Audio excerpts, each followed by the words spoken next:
और परीक्षित जी ने ज्यों ही पूछा तो सुखदेव जी महाराज उनके लिए कथा श्रवण कराते हैं। सबसे पहले आपको बताएं, बिल्कुल ध्यान देना, यहाँ की कथा अनेकानेक पुराण में अनेकानेक प्रकार से है। श्री देवी भागवत में एक कथा आई है कि सबसे पहले कुछ नहीं था, आदि शक्ति का प्रादुर्भाव हुआ। और आदि शक्ति का जब प्रादुर्भाव हुआ तो आदि शक्ति का जब प्रादुर्भाव हुआ तो उनने विष्णु जी के लिए बनाया। विष्णु जी कहने लगे बताओ आज्ञा क्या है, तो उन्होंने कहा मुझसे विवाह करो। तो विष्णु जी कहने लगे कि मैं विवाह नहीं कर सकता। बोले क्यों? बोले इसलिए नहीं कर सकते क्योंकि आपने हमें प्रकट किया है सो आप हमारी माँ हो। तो उनको राग का ढेर बना दिया। ब्रह्मा जी के लिए प्रकट किया, ब्रह्मा जी से वही प्रश्न रखा कि मुझसे विवाह करो। ब्रह्मा जी ने भी मना कर दिया कि आपने बनाया है, आप मेरी माँ हो, इसलिए विवाह नहीं कर सकते। तो उनको भी राग का ढेर बना दिया। देवादिदेव महादेव जी के लिए प्रकट किया, महादेव जी से प्रश्न रखा कि मुझसे विवाह करो।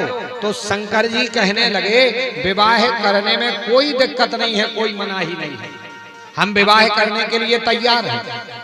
बस हमारी एक दो शर्तें हैं।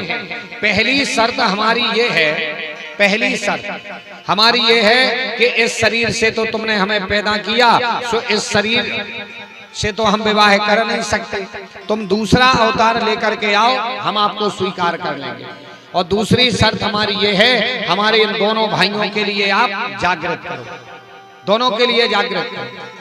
सो वही सती, कभी आदि शक्ति सती बनकर के शिव की प्यारी होती है, कभी पार्वती बनकर के शिव की अर्धांगिनी बनती है। राम धनी तो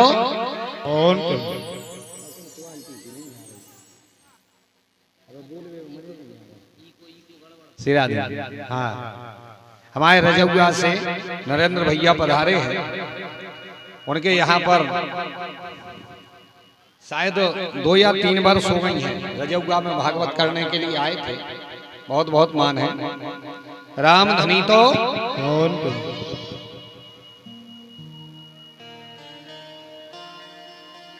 आदि शक्ति। बक्सा खोलो, चुंगा कम कर दो, जो चुंगा है जो सामने वो पूरी वो बेकार है। सिरा दे, सिरा दे, बक्सा खोल दो और ई को डाल देना। सिरा दे, राधे बोलिए बांके बिहारी लाल की जय हो।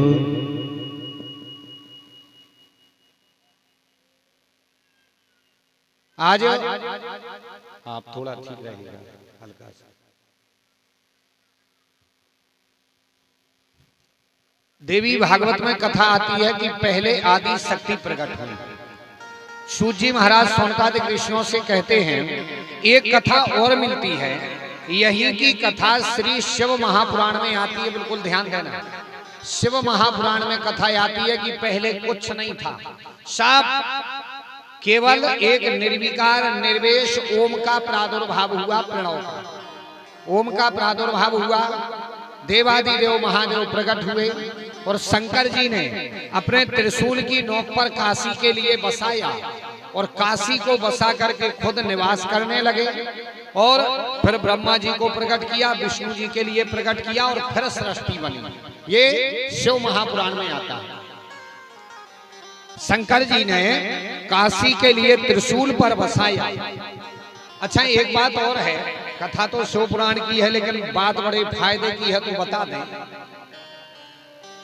शंकर जी ने त्रिशूल की नोक पर बसाई काशी और कुछ मंत्र प्रकट किए थे, और वह मंत्र अपने आप में सिद्ध हैं, अपने आप में, उनको सिद्ध करने की जरूरत नहीं है। पंचाक्षरी मंत्र, षडाक्षरी मंत्र आदि आदि ऐसे 5-6 मंत्र प्रकट किए थे।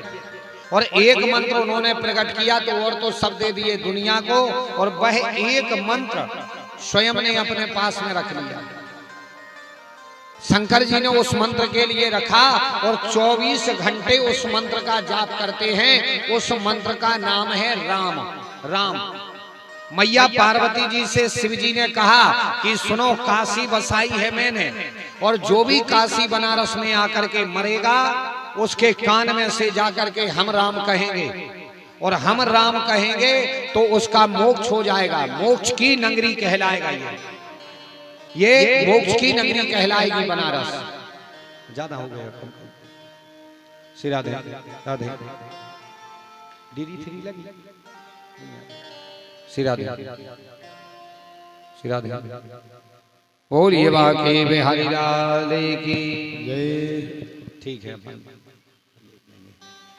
हो गया।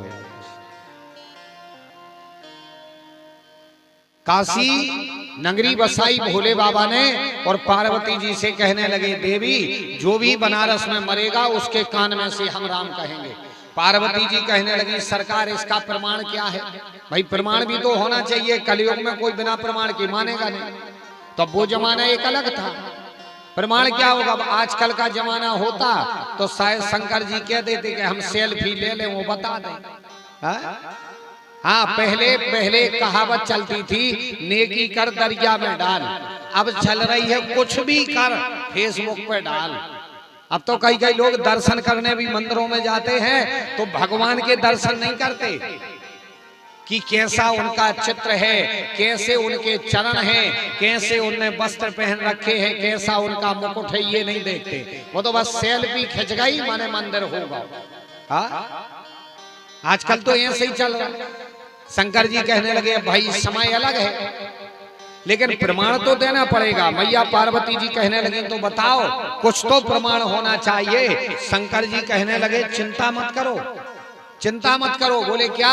बोले जो भी बनारस में मरेगा उसके कान में से कहेंगे हम राम, हम राम कहेंगे तो उसका कान थोड़ा तिरछा हो जाएगा, ये प्रमाण रहेगा। तो आज भी देखना, अगर बनारस में कोई मरता है या मुर्दा घाट पर जाकर के दर्शन करना। बनारस में जितने भी घाट हैं उनमें से एक है मुर्दा घाट। वो मुर्दा घाट पर जाकर के कभी भी दर्शन करना। आज भी बनारस में मरने वाले का कान थोड़ा तिरछा होता है। कारण क्योंकि वहां पर शंकर जी जाकर के राम कहते हो उसके कान में से। मैया पार्वती जी कहने लगी, सरकार बनारस में जो मरेगा उसके कान में से तो कहोगे आप राम, लेकिन और भी तो दुनिया में आपके भक्त हैं, इतनी बड़ी दुनिया में और लोग भी तो भक्त हैं, बताओ उनका कैसे उद्धार होगा? तो शंकर जी कहने लगे, देवी जाओ, मैं वरदान देता हूँ, बनारस में मरने वाले के कान में से मैं राम कहूंगा, लेकिन दुनिया में कहीं कोई मरे और 4 लोग उसके लिए कंधों पर रखें, 4 लोग। इसीलिए आपने देखा होगा मरने वाले को 4 ही लोग कंधे पर रखते हैं, 3 या 2 काहे नहीं ले जाते। भाई कोई दुबला पतला सा मरे तो 2 लोग उठा के लाए जाए, लेकिन नहीं 4 ही ले जाते हैं। उन 4 का नाम क्या है? अर्थ, धर्म, काम और मोक्ष, इसलिए 4 लगते हैं। दुनिया में मरने वाले को 4 लोग उठाएं और फिर उसके पीछे चलने वाले लोग राम का नाम लें तो उसके लिए मैं मुक्ति दूंगा। इसीलिए अपने सनातन धर्म में जब कोई भी मरता है तो अंतिम यात्रा के पीछे राम नाम सत्य कहा जाता। बोलते कि नहीं बोलते? हाँ, राम ही नाम सत्य क्यों बोलते? कृष्ण नाम, दुर्गा नाम, कन्हैया नाम, ये क्यों नहीं बोलते? राम नाम इसीलिए सत्य बोला जाता क्योंकि वह मंत्र स्वयं शिव जी ने प्रकट किया और शंकर जी इस मंत्र का जाप करते हैं। और कुछ शंकर जी स्वयं उस मंत्र का जाप करते हैं और कह दिया था कि दुनिया में कोई मरे तो पीछे चलने वाले लोग राम नाम सत्य है कहें। तभी से ये सनातन धर्म में एक प्रथा है, कहीं भी कोई मरता है तो उसके पीछे चलने वाले वही नाम बोलते हैं। शंकर जी ने अपनी